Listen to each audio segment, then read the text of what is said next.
Alright folks, welcome back to Adam's Workshop. Right now we're going to be looking at the Micsig SATO, that's Micsig's new automotive scope. Looking at a fuel injection waveform, both current and voltage. Here's my connection. I don't know if you can see. We're back probed at the control wire. We're back probed at the control wire on the fuel injector. And then we have a current probe. This is Micsig's current probe around the same control wire. And now we're going to set up our scope. Okay, we'll set our scope up. We're going to go to the automotive presets, go to actuators, go to injector, petrol. You have petrol and diesel. This is a gas engine. And this is a multi-point fuel injectors. We're going to do multi-point voltage and current. It tells you for channel 1 and 2, please connect channel 1 with the P130A and connect channel 2 with the current probe. Instead of the P130 probes for channel 1, I'm using a regular BNC to banana probe. It's a Pico probe. And for channel 2, like I said, I'm using Micsig's current probe that I just showed you. So now we'll hit OK. And I don't like that. I don't like that the trigger's not on there. See, the point of the presets is to do everything I'm about to do right now for us. Alright, first off,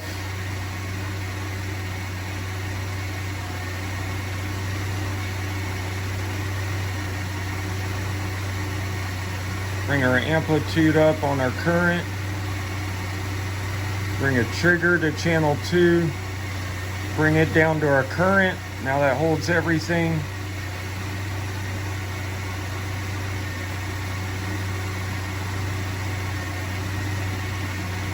And bring that down one just to keep it on the screen. And I don't like how that looks. I'm going to switch these.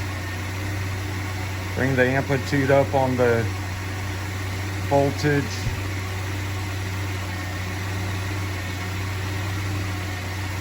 And then we'll put the current right here above it. So this is how I wish the presets would have set me up. Of course, we can zoom out. And you're going to see it. Yeah, you'll see it repeatedly. So what we do is we can zoom out. We can get a good capture. Then we can up here, we can pause it, turn the truck off.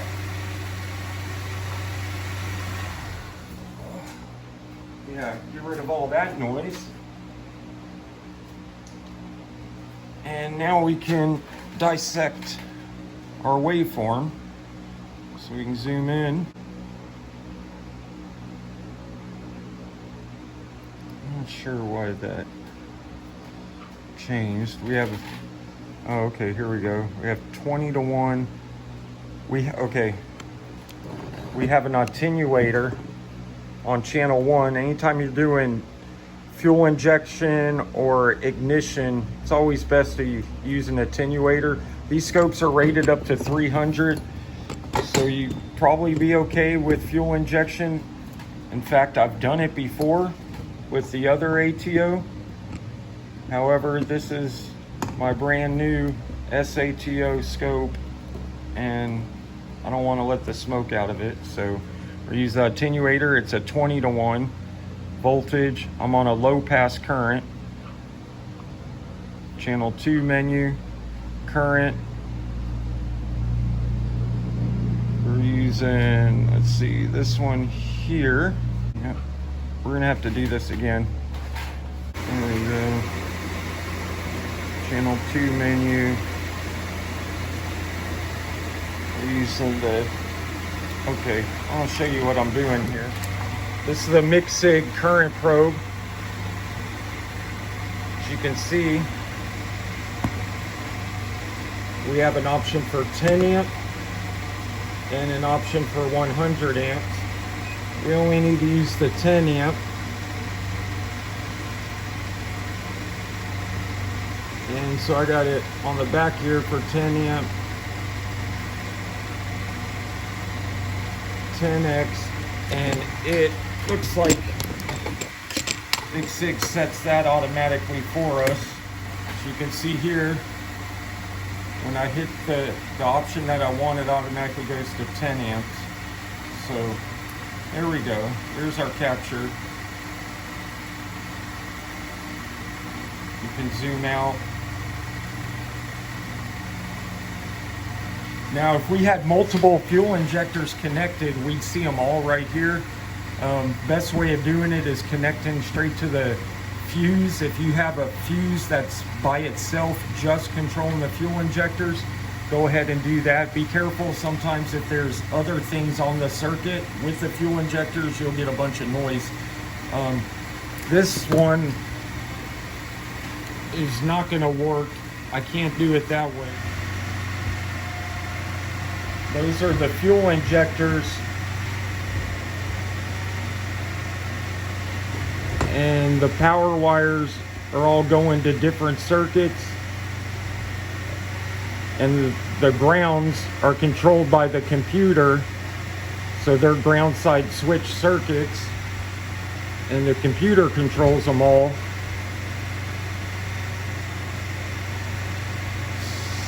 So the only way I can get on it is straight at the injectors, which is fine, only for this vehicle.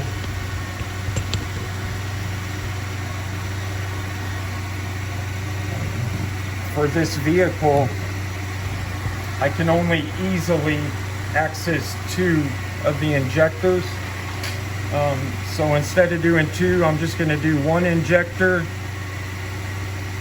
I'm just going to do 1 injector, voltage and current.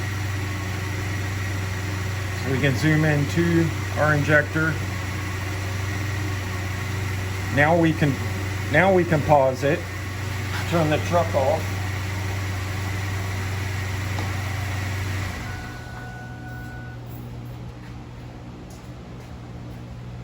And now we can analyze our waveform. So we'll get some cursors, our vertical cursors.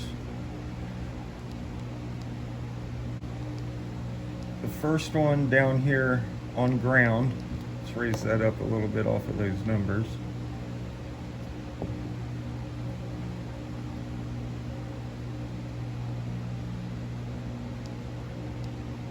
Okay, so we have this one, our measurement, our cursor down here on ground. So with the waveform, you can see you'll be at battery voltage up here, at battery voltage, and then when the computer decides to turn the injector on, it pulls it to ground side switch circuit. This is our on time right here. Now as it drops to ground to turn on, you can see how your current goes up. And it goes up with your on time. Now we can measure our on time. We can get our other cursors, our vertical cursors. You can move these over here. You can move both out once, like I have both of them. I have both of them highlighted right now. So with 2 fingers on the screen, we can drag both of them. Or you can drag both of them with this over here.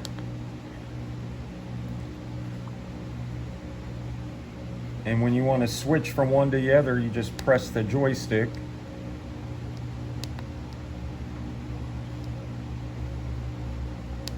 Okay, so we'll put X1 right there, right where it turns on. And then we'll put, and then we'll put X2 right where it turns off.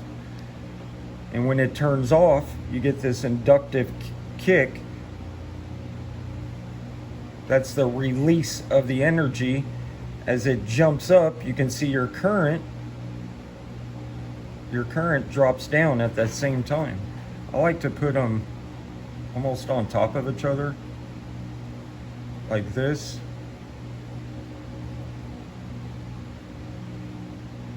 Because then you can see how they work together. As this one drops down to ground, the current goes up, it builds its magnetic field, and then when it turns off, you get the spike right here, and we can measure, that's the on time. This is how long your injector is on. So we can measure that right here. To make it easier, we'll turn off the other cursors.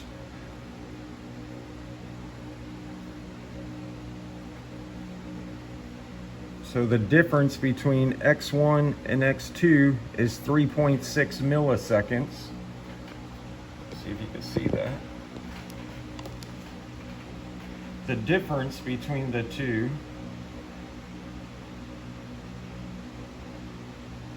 you have X1, X2, and then the third line down. The third line down is the difference between the two. So that's how long it takes. That's how long it takes to get from here to there. And that is 3.6 milliseconds. So that's pretty neat. You know, you can learn a lot about this. This video isn't going to be about diagnosing a fuel injector. I just want to show you what it looks like on the new Micsig Automotive Scope, how you can measure it. We take the cursors off. We could take a screenshot, swiping up down here. We can hit capture, or you can hit the, where's my light? You can hit the quick menu, and that brings up down here. You can hit capture again, or we can hit this save button here, and it's going to take a screen capture, and it's going to save us a reference waveform. So down here we can hit reference waveform, press it. It's going to be the one on the top is the latest one.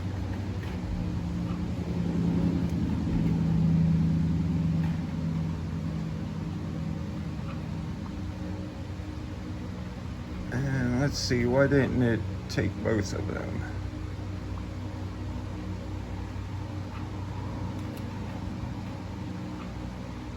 There we go. So I'm going to turn the channels off just so you can see. So when it saved the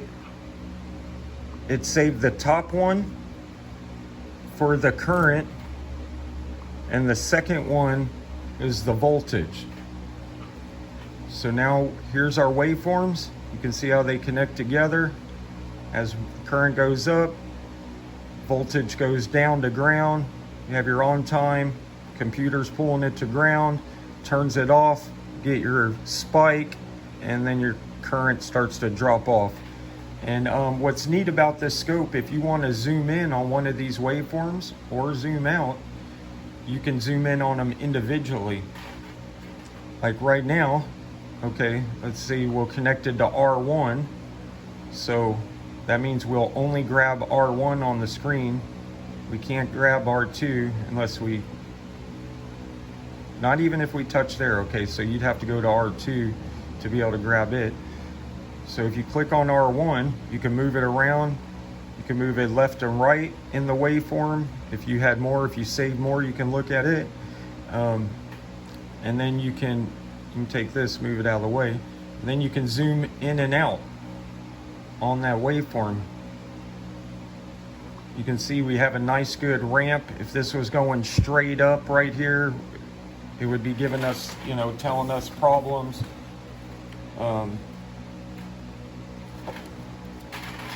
If you want to go to, you can go to R2 and we can zoom in and out on it. Now we can only zoom out as far as we were when we took the screenshot, but you can zoom in as far as you want from that point. Yeah, so if the current was going straight up right here and then going over, that'd be signs of like a shorted injector. Yeah, so a straight up line would be a shorted winding. And our injector voltage, we have a nice large spike that shows a good magnetic field strength. So a couple things just real quick that you can look for is in your waveform. Here, we'll go back to, so you can use your cursors here in your reference waveform as well. Oh, here's one cursor and here's the other one. You can use them in here as well. Turn our reference off, we'll turn our cursors off, turn our channels back on, 1 and 2.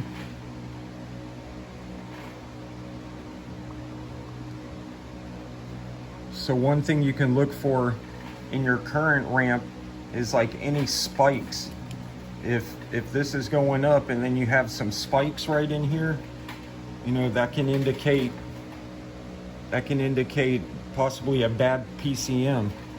I've seen it. I bought Scanner Danner's book, and if it kind of goes a little straight up right here and then it goes up and down and then over, that's sign of a bad PCM. Everything we can look for in our injector waveform right here is you can see that little bit of movement right there. It's just a little bit. That's our pintle hump. It's right there. It's just a little bit of movement. If that wasn't there, that'd be sign of a stuck closed injector. It's not real big though. It's not real pronounced, but I mean, you can see it right there. It's just that little thing right there. Other things you would look for is if you're not starting at battery voltage, you should start at battery voltage. So if you're starting at ground, you have a problem. If you're starting at battery voltage and then it doesn't pull to ground or all the way to ground, you can have a problem. This is what it should look like. Like I said, I don't want to get too in depth into it. I'm sure I know there are tons of videos out there that break down on diagnosing it. I just wanted to show a quick video of the scope. I already made this longer than I wanted to, and I think that's all we'll do now. One time I guess I can show you, we can have it running. I'll start it and give it a little gas and we can see the difference in it when you give it throttle.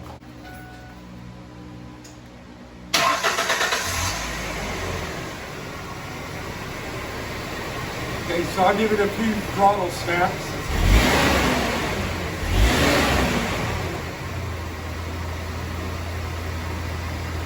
Okay, so what I'm going to do is I'm going to zoom out. I put 2 seconds per division. Each one of these squares is 2 seconds. So it gives us plenty of time. The scope has excellent memory depth. Here we go, throttle snaps.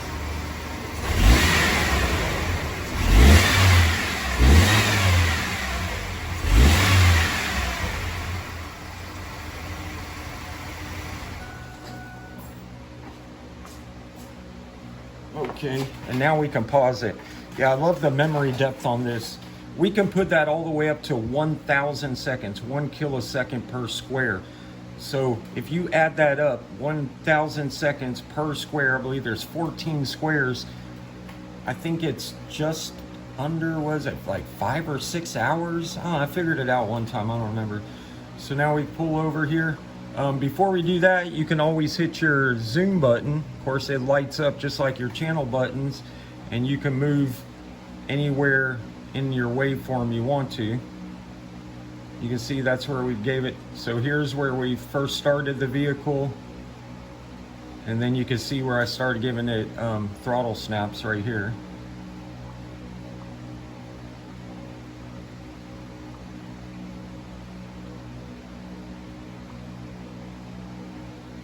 Let's see, I'm gonna turn the zoom off.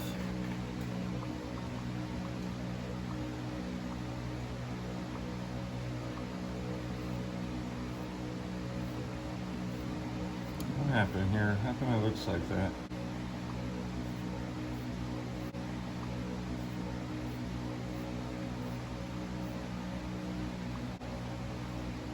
There's one.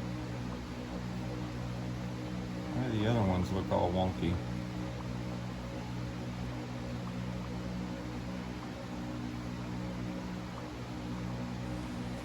So I'll see about getting new injectors, and if I do, I'll make another video showing the difference.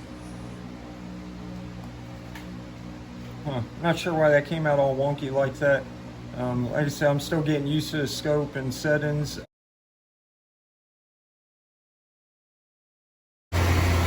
Okay, here we go. Sequence.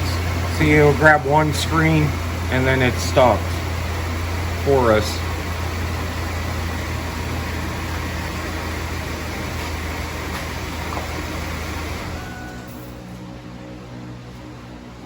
All right, guys, it's pretty late here. I think it's like midnight, might even be 1 in the morning. All right, guys, this is Adam's Workshop, and thanks for tuning in. Tune in for more videos. I'm gonna be making more videos with the new SATO Micsig Scope. If you want to see them, go ahead and subscribe to the channel if you're not, so you'll be notified. Turn on notifications so you'll be notified when there's a new video. And if there's anything you want to see, hit me up in the comments and let me know. All right, thanks. Signing out.